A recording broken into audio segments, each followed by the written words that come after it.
Qui suis-je donc, Seigneur? Et qu'est-ce que ma maison pour que tu m'aies conduit jusqu'ici? 2 Samuel 7, 18. Et c'est par ces mots bouleversants prononcés par le roi David, quand le prophète Nathan vint lui annoncer les promesses du Seigneur, que je voudrais exprimer ce matin la profonde émotion qui me saisit au moment où, par la grâce de Dieu et la bienveillance du siège apostolique, je commence mon ministère pastoral dans l'archidiocèse de Lomé. Insondables sont les desseins du Seigneur, impénétrables ses voies. Lui qui, pour la réalisation de ses œuvres, choisit des instruments insignifiants, afin que soit visible aux yeux de tous que c'est sa grâce qui agit en eux. À toi, Seigneur, dont le choix inattendu me remplit de stupeur, je veux renouveler ma totale confiance. Te servir, Seigneur, est pour moi un grand privilège. Être ton envoyé auprès de ce peuple est une grâce inouïe. T'obéir en tout sera mon unique désir. Au pape François, qui sans aucun mérite de ma part a daigné me confier cette charge, je voudrais exprimer ma profonde reconnaissance. Excellence, Monseigneur Brahim Oudaïgwe, nonce apostolique au Togo, veuillez lui transmettre ma sincère gratitude, tout en l'assurant de ma prière, de mon affection filiale et de mon entière communion à son ministère de successeur de Pierre, chef du collège des apôtres. Excellence, Monseigneur Denis Amouzou Diakba, votre cadet et successeur que je suis est heureux et fier de l'œuvre pastorale que vous avez réalisée dans l'archidiocèse de Lomé pendant plus de 12 ans. J'ai toujours admiré en vous la vigueur pastorale déployée avec une énergie insoupçonnée, malgré le poids écrasant de la tâche. Discret et effacé comme Saint Joseph, vous avez rempli votre mission en recherchant en tout la fidélité à la volonté de Dieu. Les tâches qui furent les vôtres et que vous me léguez à présent sont si immenses que je me demande comment vous arriviez à y faire face. Les voici qui reposent désormais sur mes frêles épaules. Et je sais que je peux toujours compter sur vos conseils, votre soutien fraternel, votre aide généreuse et née, selon votre disponibilité, afin de poursuivre la tâche que vous avez assumée avec un entier dévouement, à la suite des majestueuses colonnes que furent vos devanciers, leurs excellences, mes seigneurs Joseph Strebler, Robert Casimir Tony d'Océanron et Philippe Fanoko Podjro. Excellences, mes seigneurs, les membres de la conférence des évêques du Togo, je rends grâce au Seigneur pour l'esprit de famille qui règne entre nous et qui nous permet d'aborder les questions les plus délicates de notre mission avec amour et sagesse, dans une recherche inlassable d'obéissance à la volonté de Dieu et d'écoute du peuple à nous confier. Mes mots de gratitude s'étendent également à leurs excellences, les archevêques et évêques ici présents, dont la prière et l'amitié fraternelle m'aideront dans ma nouvelle mission. Je n'oublie pas les autres délégations venues de près ou de loin se joindre à notre célébration, ainsi que ceux et celles qui nous suivent à travers les ondes. Je salue en particulier Monsieur le Président de la République, venu personnellement à cette célébration. Mesdames et Messieurs les présidents des institutions, Monsieur le Premier ministre et les membres du gouvernement, les ambassadeurs et membres du corps diplomatique, les autorités politiques, civiles, administratives, traditionnelles, militaires et religieuses qui ont voulu, par leur participation à cette célébration, marquer leur attachement à l'Église et à ma personne. Pour ma part, je souhaite vivement que les relations existantes entre nous soient toujours caractérisées par une collaboration franche et juste dans la recherche du bien-être ainsi que du développement intégral de nos populations. Je ne peux passer sous silence mes parents, spécialement ma maman, qui, j'en suis sûr, est accrochée à sa radio en ce moment présent. Je n'oublie pas les membres de ma famille biologique, tous ceux qui m'ont formé aux diverses étapes de mon cheminement, mes amis et confrères avec qui j'ai partagé un bout de chemin durant mes responsabilités antérieures. Je pense également avec émotion au diocèse d'Atakwame, à ses prêtres et personnes consacrées, à ses fidèles laïcs et à tous les mouvements, à son sanctuaire marial d'Ayomé, à ses collines verdoyantes et à ses belles vallées, à ses villages et populations qui m'ont accueilli comme un de leurs fils. Soyez certains que je ne vous abandonne pas, car on ne quitte vraiment que ce qu'on a cessé d'aimer. Chers frères dans le sacerdoce ministériel, je vous salue avec joie et espérance, en particulier les frères aînés qui, après de longues années de ministère épuisant, sont admis à la retraite. Vous avez une place de choix dans mon cœur et mon futur ministère. Le peuple de Dieu ne saurait oublier ce que vous avez été pour lui. Votre évêque, votre archevêque, non plus. Comme presbytérium de Lomé, nous sommes assez nombreux et bien des diocèses ont des raisons de nous envier.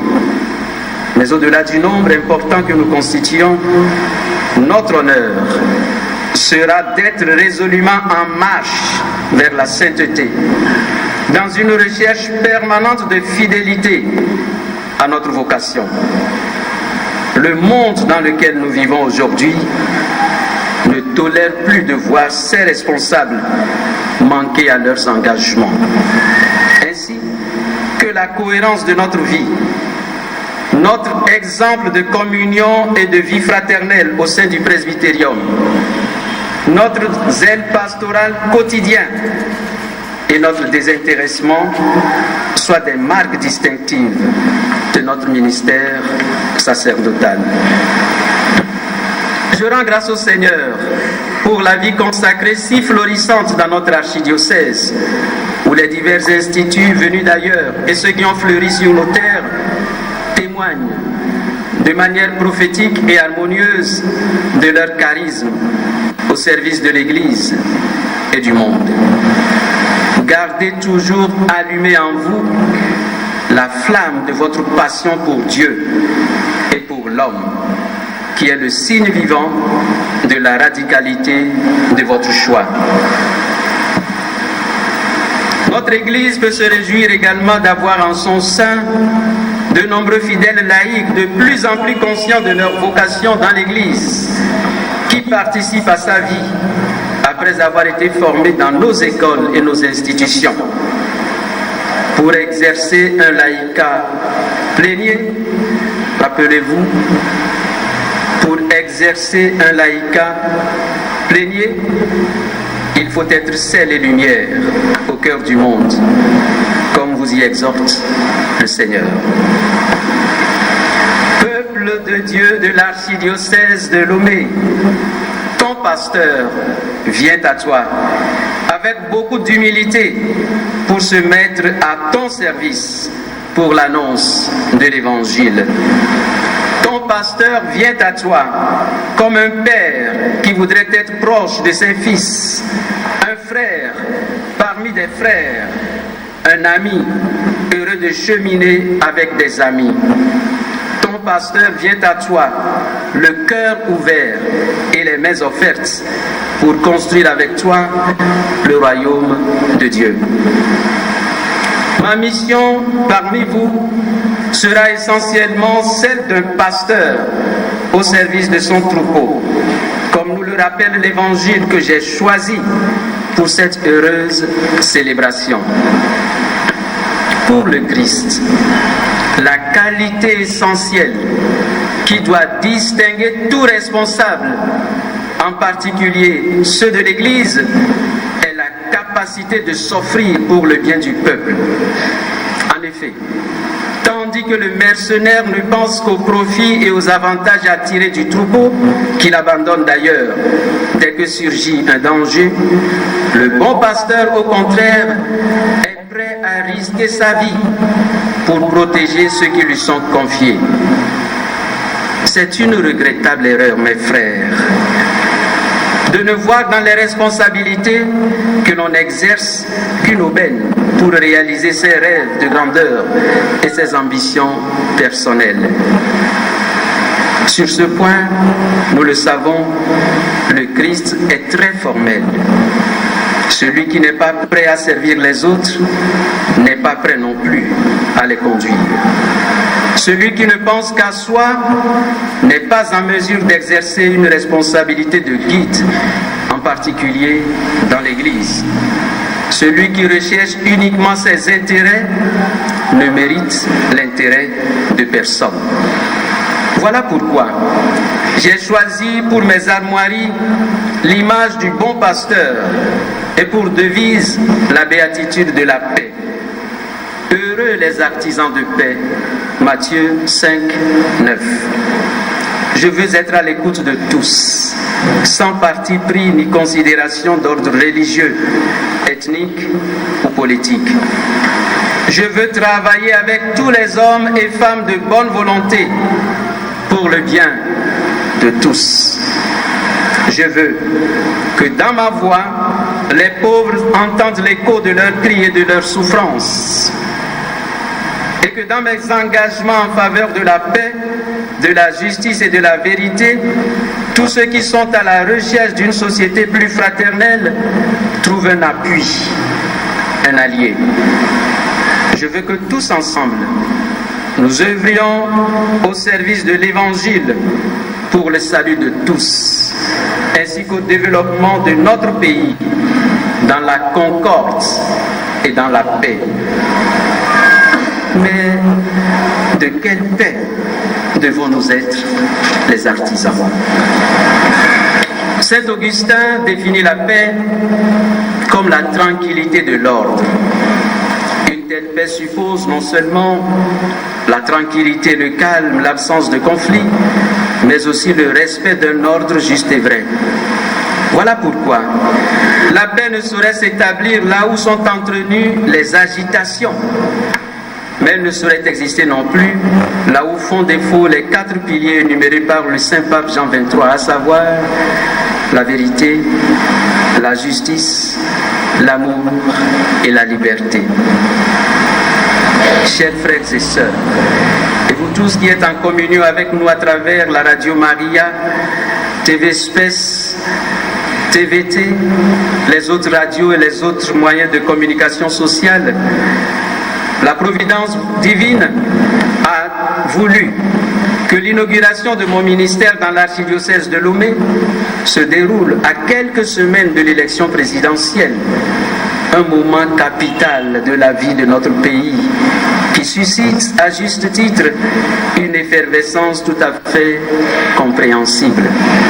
En effet, l'unité, la paix, le développement d'un pays dépendent énormément de la qualité personnelle de ceux qui le gouvernent. C'est bien ce qu'affirmait le pape François en déclarant le 4 mars 2019 lors de sa rencontre avec un groupe de la Commission pontificale pour l'Amérique latine. Je cite le pape. La politique n'est pas simplement l'art d'administrer le pouvoir, les ressources ou les crises. La politique n'est pas la simple recherche de l'efficacité, de la stratégie ou de l'action organisée. La politique est une vocation au service, une diaconie laïque qui promeut l'amitié sociale pour générer le bien commun. Dans cet esprit de paix, je lance à l'intention de tous les acteurs du jeu politique cette pressante invitation. Faire preuve de justice, d'honnêteté, de transparence, de calme tout au long des opérations électorales. Ainsi que celui qui librement et en toute conscience prend la décision de se présenter n'oublie pas que le poste privilégié qu'il veut conquérir est essentiellement celui du serviteur du peuple. Qu'il considère ses adversaires politiques non pas comme des ennemis à abattre, mais plutôt comme des frères et sœurs ayant d'autres visions de développement pour le pays. De même, que les partis politiques se respectent mutuellement et s'abstiennent de toute provocation. Par ailleurs, que les électeurs soient bien conscients de leurs droits et qu'ils l'exercent en toute liberté en pensant au bien de notre pays. Enfin, que les institutions impliquées dans ce processus délicat jouent leur rôle en toute indépendance afin que tout se déroule dans la transparence, la justice et la paix. Chers fils et filles bien-aimés, en ce jour où je prends devant vous l'engagement de servir le Seigneur dans cette portion de son Église, je voudrais me recommander de manière spéciale à vos prières pour qu'il me donne un cœur docile et sage, courageux et fidèle, humble et aimant, afin que je puisse assumer mon ministère comme il le veut, dans une recherche constante du bien de l'Église et du peuple tout entier. En terminant mon homélie, je voudrais reprendre l'exhortation adressée à ses fidèles par saint Augustin à l'occasion d'un anniversaire de son ordination épiscopale. Ce que je suis pour vous, écrit saint Augustin, me terrifie.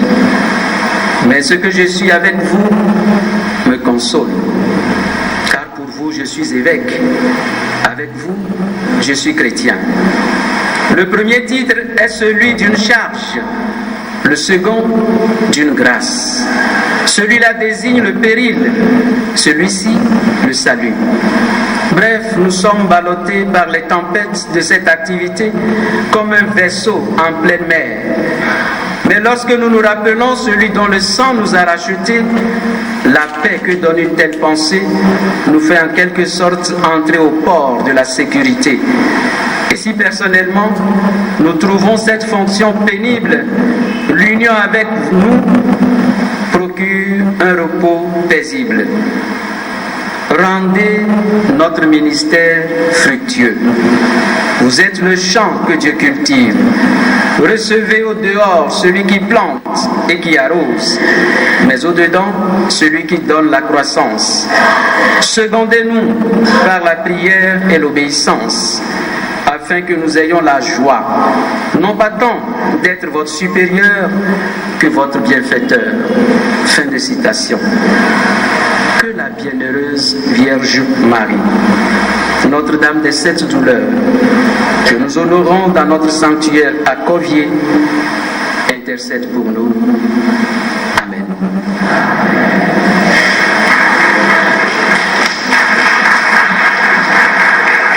Novi lolonto enyama toko medima glo ne me bema aglo na ikata me glo le français gbe me adomia de gbe me do hi adidivide enyama toko medima glo bantu enye be mia tso mia ko mokoko dade apotola di ayetiana amema jemajiu be ya so do dasiga ade asinao apotola ito do dasisia le asinam me kwe kadeti nyawoka mikada betolati eni na bantol anyabelia nye hã me ka ɖe mia dzi.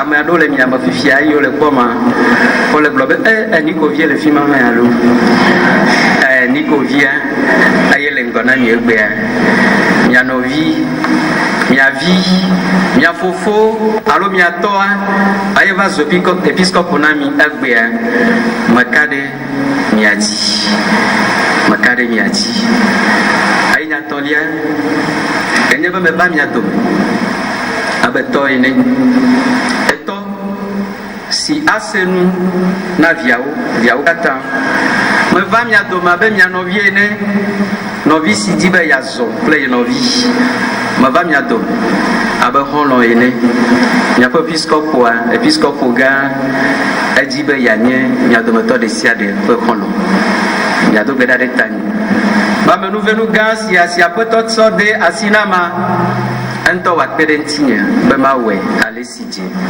mi katã miaƒe dɔe ne episkɔpo wɔ dɔa nyui ɖea mi katã akpɔ dzidzɔ tso eŋuti ne mawo va yi ŋkɔa mi katã miaƒe agblɔtunu wòanye mina miawɔ dɔ asi le asi me le ɖeka wɔwɔ me le gbedodoɖa me be aƒetɔ la nekpe ɖe mia ŋuti ne miaƒe mawu xa wòayi ŋkɔ eye miaƒe togodoa hã wòayi ŋkɔ na mi amen.